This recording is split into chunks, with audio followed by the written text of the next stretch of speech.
The communication chamber was cold and bright. Metal walls reflected the harsh light from overhead panels. Commander Victor Zion sat at the head of a long table, his gray skin reflecting the light like polished stone. His 4 eyes moved across the screens, showing Earth below. The planet looked small and weak from his position in orbit. Lieutenant Commander Paul Hayes walked into the chamber. He was human. His skin was pale, his frame smaller than the Varathi soldiers who lined the walls. But his face showed no fear. Victor watched this weak creature approach the negotiation table. In 17 years of conquest, Victor had never met a Deathworlder who walked without trembling. Victor began to speak. His voice was sharp and cold.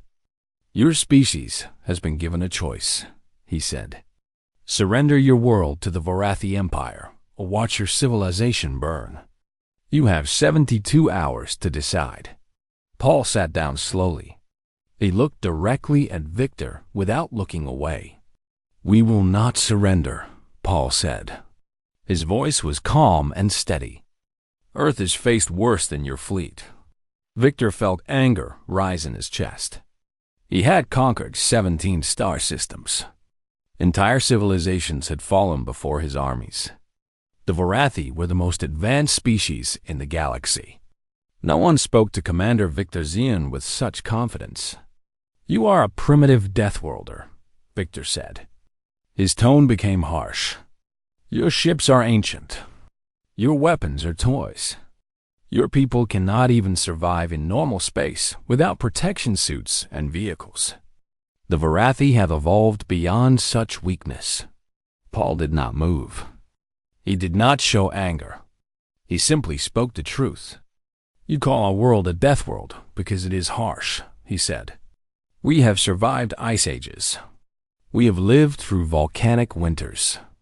We have hunted and been hunted. We have starved and learned to grow food. We have built civilizations and watched them fall. We have done all of this without the help of superior technology. Humans know how to survive. We know how to refuse to die." Victor stood up from his seat. The meeting was over. He would not waste more time with a primitive creature who did not understand the gap between their species. "You have 72 hours, he repeated. "Use them to say goodbye to your families." Paul left the chamber. He walked through the corridors of the Varathi ship with his head high. The soldiers around him did not frighten him. He had one mission now. He had to warn Earth. The negotiation had failed. The invasion would come. Back on Earth, the alarm sounded across every military base, every government building, every city. The decision was made. Humanity would fight. Paul received his orders in a secure command center buried deep underground. The military leaders knew the odds. The Varathi fleet contained more firepower than all human weapons combined.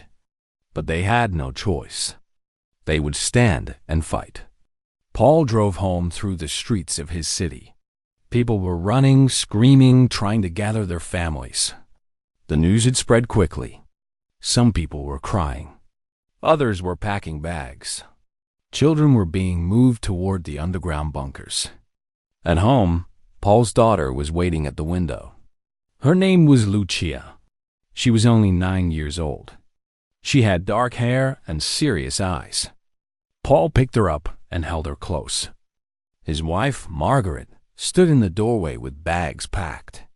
She had already prepared everything. "Are we going to the bunker?" Lucia asked. "Yes," Paul said. "We have to go now. Will you come with us?" Lucia asked. Paul did not answer. His wife knew the truth. The soldiers would stay to fight. Many of them would not return. Paul held his daughter for a long moment. He breathed in the scent of her hair.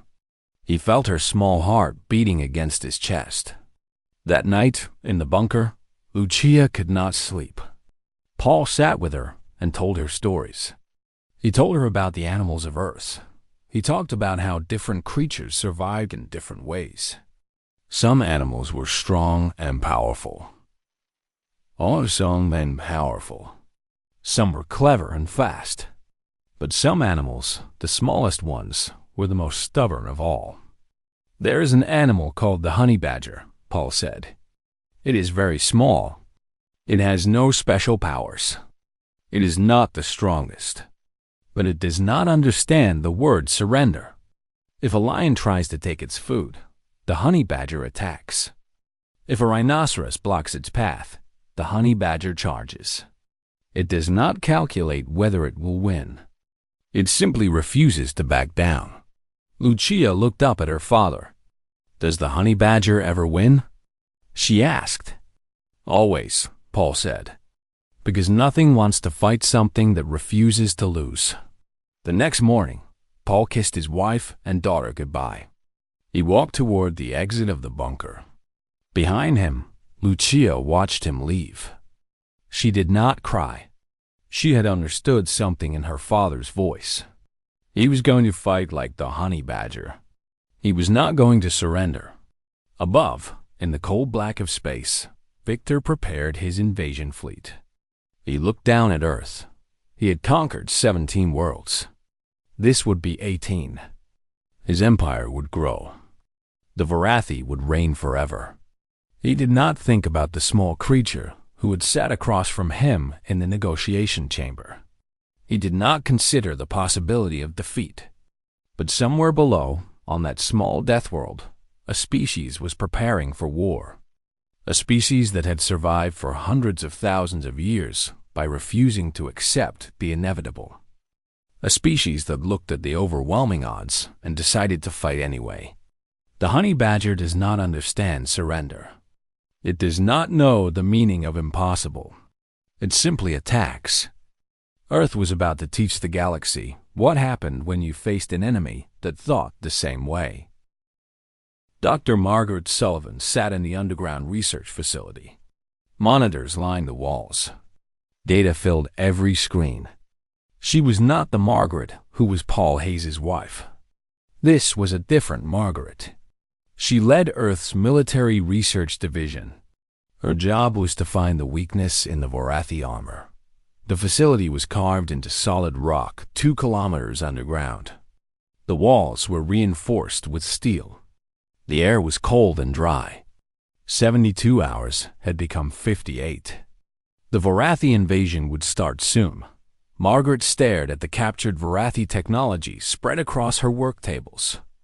Pieces of starship hull, broken communication devices, damaged circuit boards. These were the fragments from previous encounters. For years, human scientists had studied them and learned nothing. The Varathi technology was simply too advanced, but now Margaret was looking at the data differently. She was not trying to match the Varathi in raw power. That was impossible. Instead, she was looking for cracks. Every system had weaknesses. Every technology had flaws. She just had to find them. One of her engineers, a young man named David Chun, approached her desk. He carried more data. "Dr. Sullivan," he said, "I think I found something. Look at this." The data showed the structure of a Varathi communication network. It was complex. Thousands of connections. Billions of data points. But there was a pattern. A unified command structure. A central hub that connected all the ships. They are all connected to one main quantum-encrypted communication system, David explained. Every ship sends signals to this hub. The hub processes the commands and sends them back out. If this hub fails, the fleet becomes isolated. Each ship would be operating alone. Margaret looked at the data. Her mind was already working. How is it protected? She asked. Military encryption at the highest level, David said. Varathi quantum encryption. We do not have the technology to break it. Margaret did not look away from the screen. We do not need to break it, she said. We need to infiltrate it. We need to use their own system against them. David looked confused. How? We would need Varathi hardware. We would need their encryption keys. We would need access. We have the hardware, Margaret said. She pointed to the fragments on the work tables. We can rebuild it. And as for the encryption, we do not need to understand it. We just need to use it. Margaret called a meeting with the senior military leaders. General Richard Foster sat at the head of the table. His face was hard and lined with age. He had fought in 5 wars. He knew what defeat looked like. Margaret presented her plan. She explained the communication network. She described how a successful infiltration could disable the hub. She talked about the theoretical possibility of isolating the Varathi fleet. It is too risky, General Foster said. Too many unknowns. We do not have time to test this. We do not have time for anything else, Margaret said. Her voice was sharp. We cannot fight them in open combat. They will destroy us. Our only chance is to use their arrogance against them. They believe in their technology. They believe in their superiority. We use that belief to infiltrate their system. And if it fails? Foster asked. Then we lose nothing we were not already going to lose, Margaret replied. But if it works, we have a chance. Foster was silent for a long moment. Then he nodded. Do it. You have 48 hours. Margaret assembled her team. Programmers, engineers, physicists, experts in quantum technology, computer hackers. The best minds Earth had to offer. They worked in the underground facility without sleep. Coffee cups piled up on desks. The air became thick with exhaustion. The first problem was rebuilding the Varathi communication device. It took 18 hours. The device looked like nothing human engineers would create. It was organic and mechanical at the same time. The circuitry seemed to flow like water. But finally, they had a working replica. The next problem was accessing the encryption. A young programmer named James Rodriguez stared at the encryption code for hours. His eyes became red from fatigue. His hands shook from too much caffeine. But gradually, he began to see the pattern. It is not random, James said. His voice was hoarse. It is mathematical. The Varathi believe the encryption is unbreakable because it is based on quantum mathematics that we cannot understand.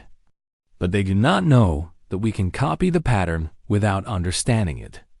We can record the encryption signature and replay it. Margaret listened. She understood immediately. Can you do it? She asked. Maybe, James said. I have never tried anything like this before. But the theory is sound. If we can record the signature from a legitimate Varathi transmission, we can use that same signature to trick the system into accepting our infiltration code. They set up the equipment. They waited for the next Varathi communication transmission. When it came, they captured the signature. The room fell silent as they worked. The only sounds were the clicking of keyboards and the soft hum of machines. Finally, after 42 hours of work, Margaret stood in front of the communication device. She held a small data core in her hand. The device was ready. The infiltration code was loaded. All they had to do was send it. She looked at the faces of her team. They were exhausted. They were afraid. They knew what would happen if this failed. But they also knew that without this, Earth would fall.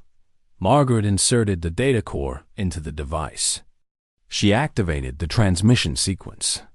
The device hummed. A pulse of energy flowed through the quantum encrypted connection.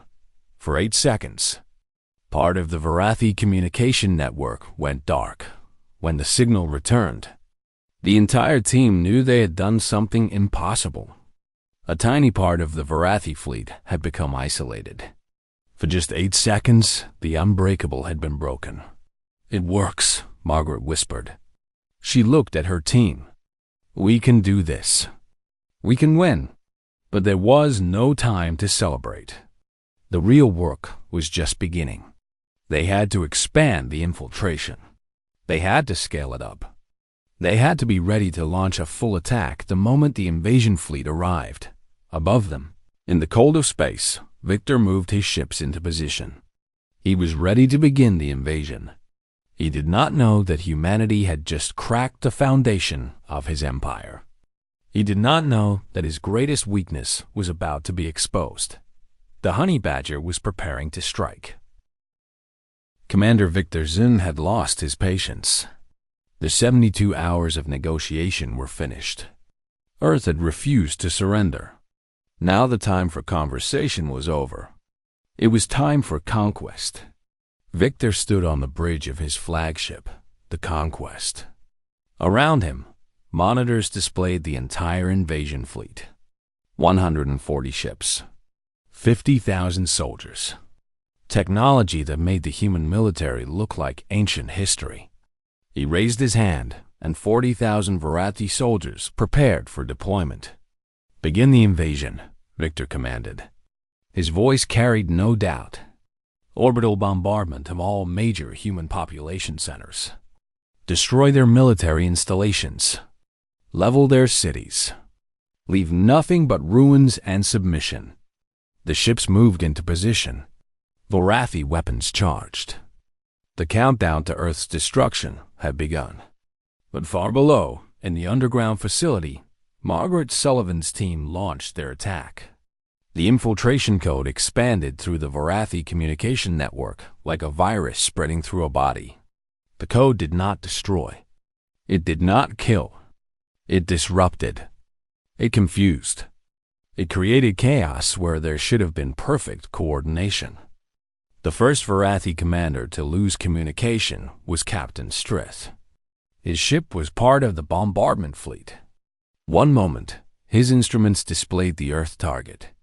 The next moment, everything went black. His communication system failed. His navigation system became unreliable. The targeting computer stopped responding. Strith tried to restore order, but nothing worked. He was flying blind in orbit above an enemy world. All across the Varathi fleet, systems began to fail. Not completely, not permanently, but enough to break the carefully coordinated attack. Targeting systems malfunctioned. Navigation became uncertain. Communications fractured into isolated segments. The bombardment was supposed to begin in perfect unison.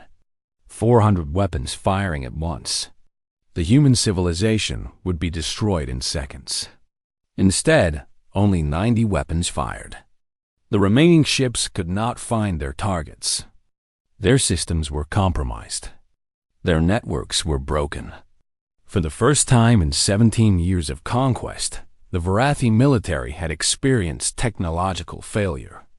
In orbit above Earth, human pilots saw their opportunity. Captain David Torres was one of them. He flew a combat fighter that was ancient compared to Varathi technology. It was slow.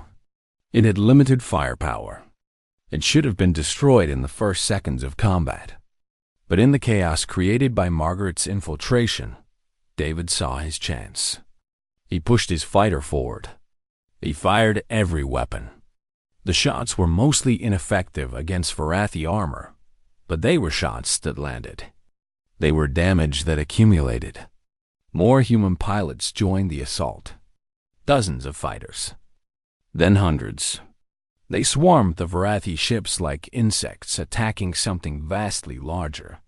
The insects should have been crushed. They should have been ignored.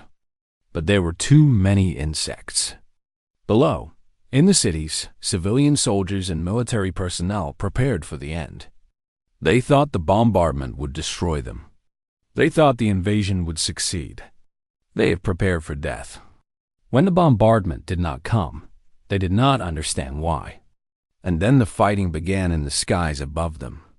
A young woman named Sarah was protecting her daughter in a reinforced shelter. Her daughter's name was Emma. She was only 4 years old.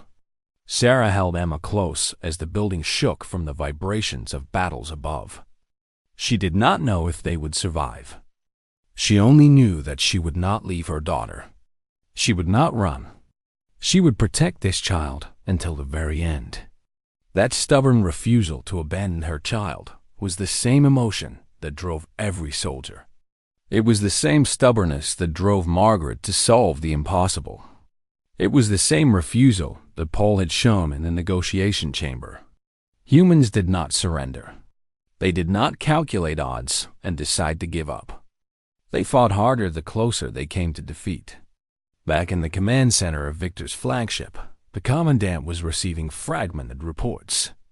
His fleet was not operating as a unified force. His weapons were not firing on schedule. His invasion was falling apart.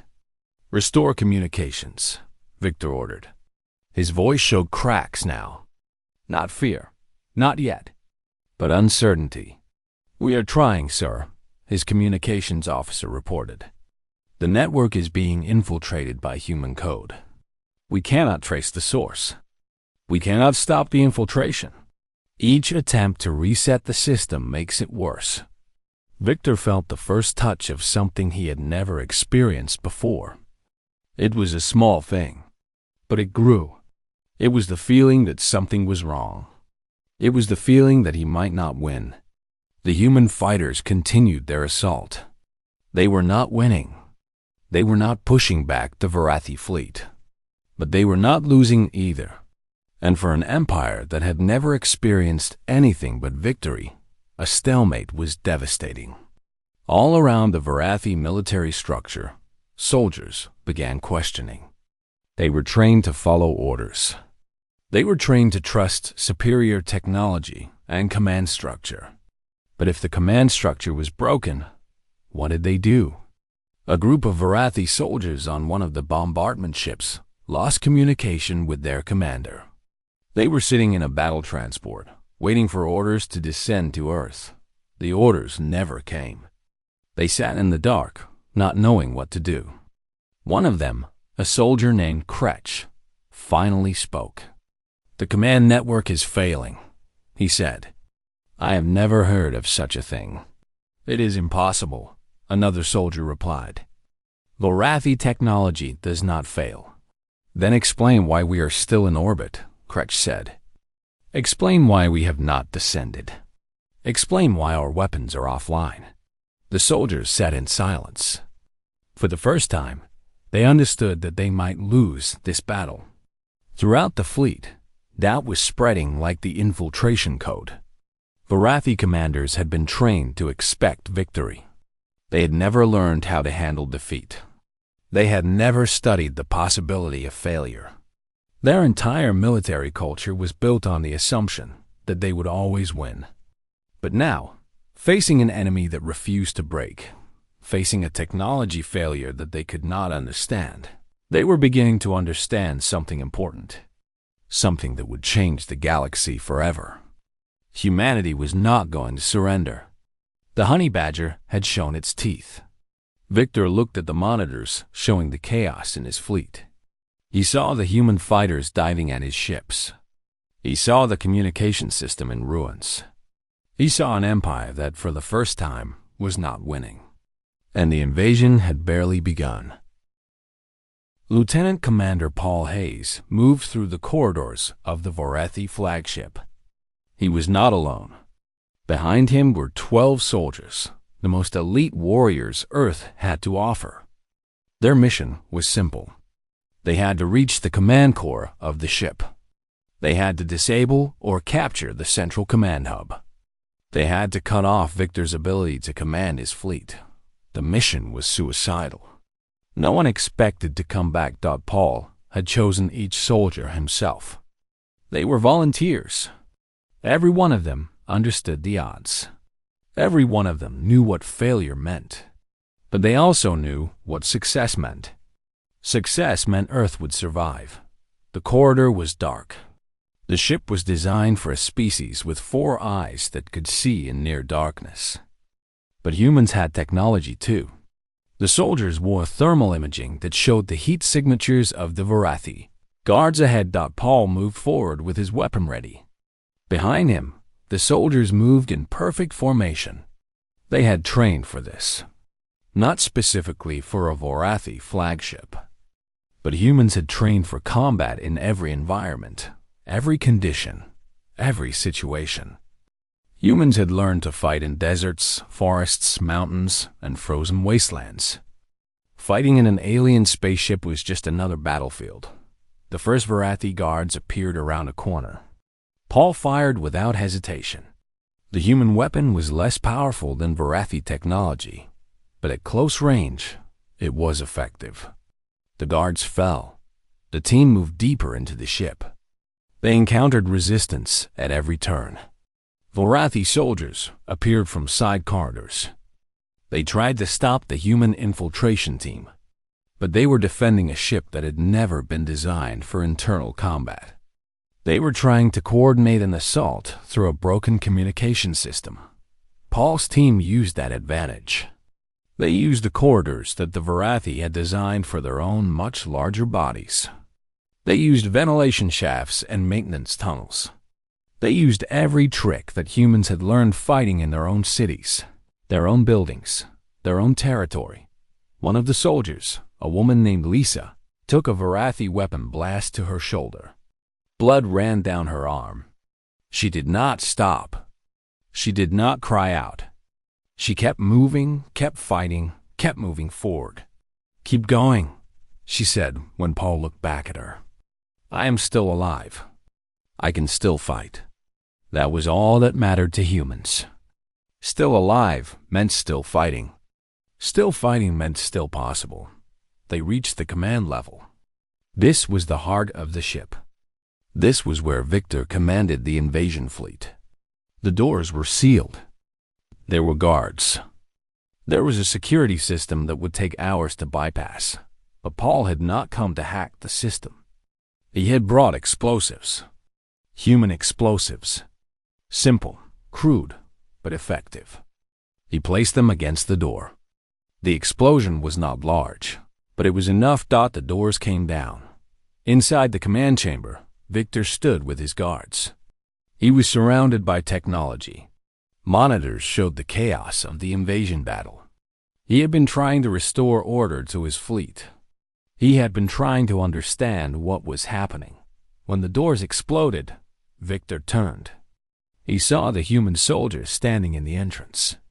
Paul Hayes looked small in this chamber. He looked weak. He was outnumbered 5-1. Any reasonable military commander would have ordered an immediate execution. But Victor was starting to understand that human calculations were different. Paul moved forward with his weapon. The Varathi guards tried to stop him. A soldier next to Paul was cut down. Another was hit and fell. But the remaining soldiers kept advancing. Paul kept advancing. Victor had conquered 17 star systems. He had never fought in personal combat. He had never needed to. His technology and his military supremacy had always been enough. Now he was facing a species that did not fight according to his calculations. Paul reached Victor. The commandant was larger, stronger, and more heavily armored. By every measure of physical power, Victor should have crushed the human soldier. But Paul had learned to fight on a death world. He had learned to fight creatures larger than himself. He had learned that size did not equal victory. That strength did not equal survival. That power did not equal the will to win. Paul and Victor clashed. The commandant threw Paul across the chamber. Paul crashed into the wall. His ribs screamed in pain. He might have broken bones, but he got up. He charged forward again. Victor could not understand. The human should have surrendered. The human should have been broken. The human should have accepted defeat. But the human would not accept anything except victory or death. Paul fought with knowledge. He fought with technique. He fought with a single-minded focus on his objective. Defeat Victor. Capture or disable the command core. Give Earth a chance. The battle lasted 4 minutes. At the end of 4 minutes, Victor was on the ground. His armor was damaged. His body was damaged. He was still alive, but he could not fight anymore. Paul looked at the Varathi soldiers. His own weapon was raised. His message was clear. Surrender, or die. The Varathi soldiers looked at each other. They looked at their commander on the ground. They looked at the human soldier who had somehow defeated the commandant. They put down their weapons. At that moment, all across the Varathi fleet, something changed. The unified command that had held the empire together for so long was broken. The commandant who had conquered 17 worlds was defeated. The empire that had believed itself invincible had been proven wrong. The Varatha soldiers began questioning their orders. Some of them refused to fight. Some of them retreated. Some of them tried to restore the command structure. But it was too late. All across the galaxy, species that had feared the Varathi Empire for generations began to see something they had never seen before. The empire could be defeated. The invincible could fail. Paul stood in the command chamber, breathing hard, injured but alive. Around him, the Varathi communication system lay in ruins. The empire's command structure was shattered. The fleet that should have conquered Earth was instead falling apart. In the underground bunkers across Earth, people began to hope. In the fighter cockpits in orbit, pilots began to understand they might actually survive this. The honey badger had snarled, and everything had changed. Victor lay on the floor of his own command chamber, defeated by a creature he had considered beneath notice. He had underestimated something crucial. He had not understood that a species that had survived in a harsh and deadly world would not calculate odds the same way other species did. The Varathi Empire had been built on the assumption that advanced technology equals guaranteed victory. It had never considered that will and determination could matter more than firepower. It was learning that lesson now, and the galaxy was watching. The Varathi fleet withdrew from Earth orbit. The ships that had come to conquer left instead in defeat. It took 3 hours for the last ship to break free from Earth's gravity well. Some of the ships were damaged. Some were missing. Some left with only partial crews. But they were leaving. The invasion was over. Earth had survived. The cost was high. Thousands of human soldiers had died. Thousands of civilians had been killed in the bombardment before Margaret's infiltration had stopped the main assault. Cities had been damaged. Infrastructure had been destroyed. The war had left scars across the planet. But Earth was still free. In the underground bunkers, the celebration started carefully at first. People did not know if the danger was truly past.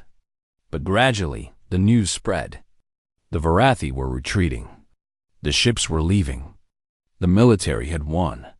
Paul Hayes walked out of the facility where the battle had been fought. He was covered in dust and blood.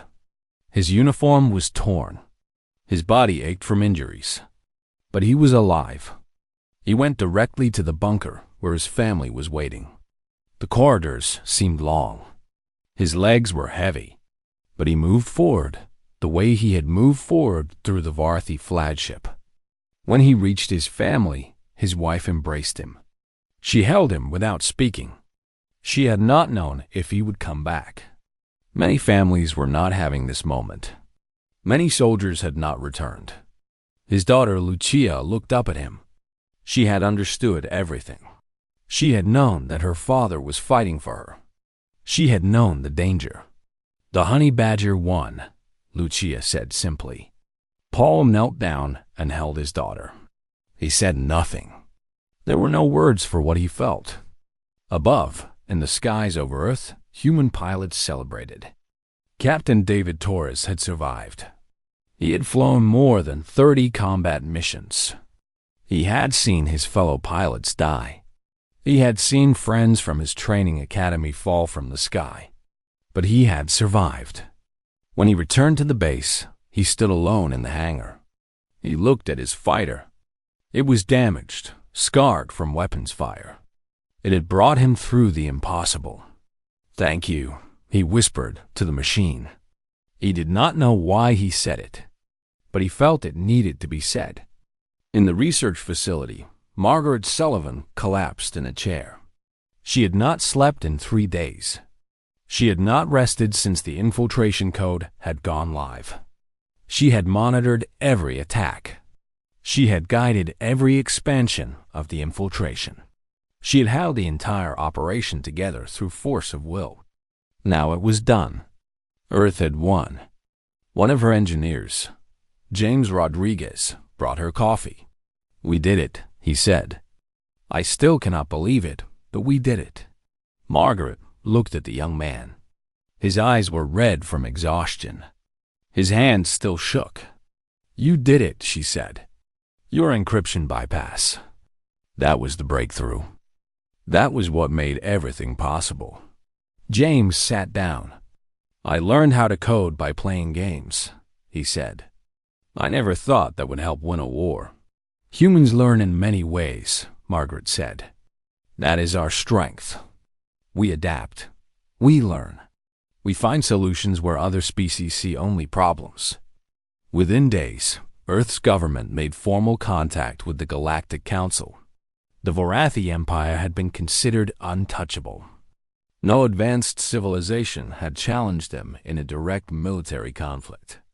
No species had ever defeated them in open battle. The galactic community was stunned. An emergency session of the Galactic Council was called. Representatives from 43 different species attended. The news spread through the galaxy faster than light could travel. The Vorathi, who had conquered 17 star systems, had been beaten by a primitive Death World species. It did not make sense. It violated everything the galaxy understood about advanced technology and military superiority.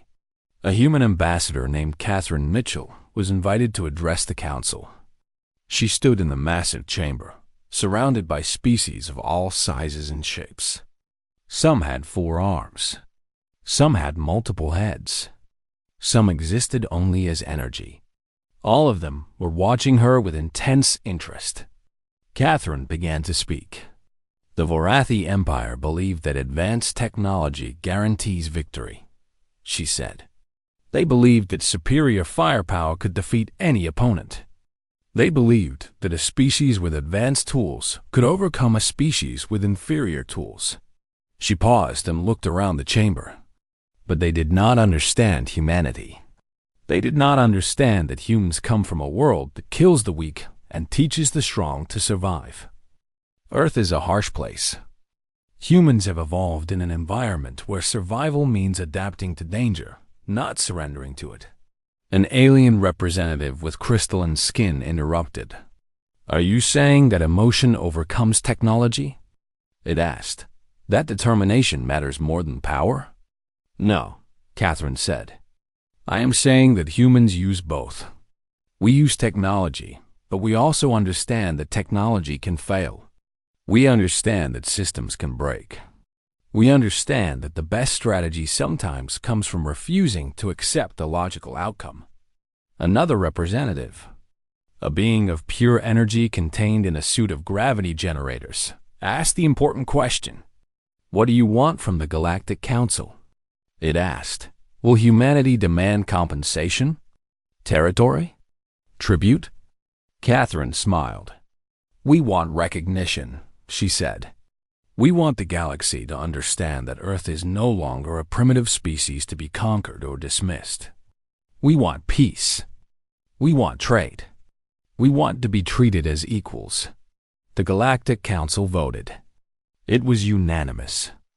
Earth was admitted as a full member of the galactic community. The vote was a formality. What mattered was that the galaxy had agreed to treat humanity as worthy of respect. In his cell in the detention facility, Victor sat alone. He was no longer the commandant. He was no longer in control of an empire.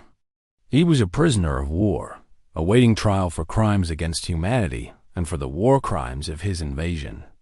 A human guard came to speak with him. It was Paul Hayes. Victor looked at the human. "I do not understand how I lost," the Vorathi said. His 4 eyes reflected the light. "By every measure, my empire was superior. My technology was better. My military was more advanced. I should have won.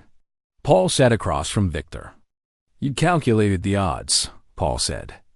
And you believed that calculation guaranteed victory. You did not understand that humans do not play by those calculations. You did not understand that a species which evolved in a harsh world does not accept defeat simply because the odds say defeat is inevitable. Victor was quiet for a moment. Your daughter, he said. In the negotiations you mentioned you had a daughter. Did she survive? She did, Paul said. She is safe in a bunker. She is already asking me when she can go back to school. Victor made a sound that might have been a sigh. I had a child once, Devarathi said, before I became commandant. I left to pursue the conquest. I chose to believe that the empire mattered more than my family. I thought that was the way of a warrior. Paul said nothing. There was nothing to say. Your species understands something my empire forgot, Victor said. You understand that the most important things are not empires or territory or power. The most important things are your family, your children, the people you love. Paul stood up to leave. As he walked to the door, Victor spoke one more time. The honey badger, Victor said. It fights not for honor or conquest. It fights to protect what it loves. It fights because retreat is not an option. You taught me that today. I wish my empire had understood this lesson before now. Across Earth, the recovery began. Cities were rebuilt. Memorials were built for those who had died. Children went back to school. Factories that had been turned to military production returned to making civilian goods. Life returned to normal, but it was a different kind of normal. The galaxy knew now. It knew that Earth was not a primitive world to be conquered. It knew that humanity was a species that would never surrender, no matter the odds. Lucia went back to school. One day, her teacher asked the class what they had learned from the invasion. Lucia raised her hand.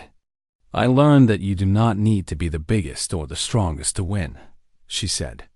You just need to be stubborn enough to keep fighting. The teacher smiled. That is a good lesson, she said. Remember it. Lucia thought about her father. She thought about all the soldiers who had fought. She thought about the people underground who had created the infiltration code. She thought about every human who had refused to surrender. That night, Paul came home from the military base. He was no longer on active duty. The war was over. He was going back to his job as a negotiator and diplomat. He had learned something important about negotiation. Sometimes the strongest position in negotiation is the willingness to fight. Lucia showed him a drawing she had made at school. It was a honey badger.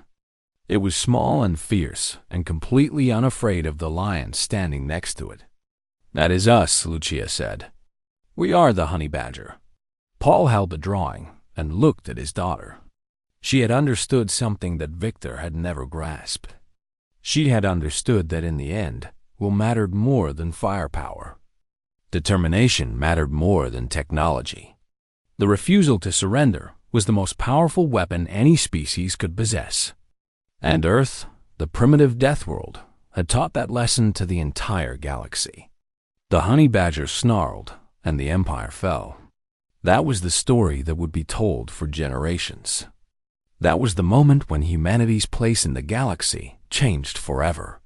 Not because they had become more advanced. Not because they had developed